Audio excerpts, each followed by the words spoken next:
আমরা মাইক্রোসফট ওয়ার্ডের গুরুত্বপূর্ণ একটি ট্রিক্স দেখব। আমাদের প্রায় সময় এরকম লাইন ড্র করার প্রয়োজন হতে পারে। তো অনেকেই এই কাজটি শিফট মাইনাস চেপে ধরে করে থাকেন, যেটি প্রপারলি লাইন ড্র করা হয় না। তো প্রপারলি আপনি লাইন ড্র করতে হলে যে কাজটি করবেন সেটা হলো, প্রথমেই টেক্সটগুলোকে সিলেক্ট করে রাইট বাটন ক্লিক করে চলে যাবেন প্যারাগ্রাফে।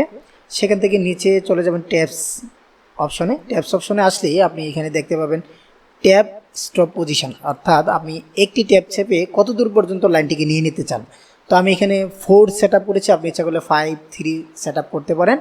তারপর আপনি যে কাজটি করবেন সেটি হলো, নিচে লিডারের অপশনে কোন স্টাইলটি সিলেক্ট করবেন। এটা কি নিচের দিকে ডট ডট একটু গ্যাপ হয়ে, বা হাইফেন মাঝামাঝি, অথবা নিচের দিক দিয়ে মাইনাস চিহ্ন যেটি, সেটি সিলেক্ট করবেন। আমি সেটি সিলেক্ট করার জন্য 4 নম্বর অপশনটি, নিচের দিক দিয়ে মাইনাস চিহ্ন যেটি, সেটি সিলেক্ট করে সেট বাটনে ক্লিক করলাম এবং ওকে বাটনে ক্লিক করলাম।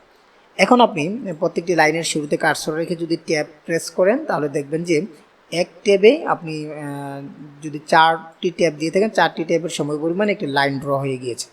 ধন্যবাদ সবাইকে, ভালো থাকবেন। পরবর্তী কোনো ভিডিওতে দেখা হবে।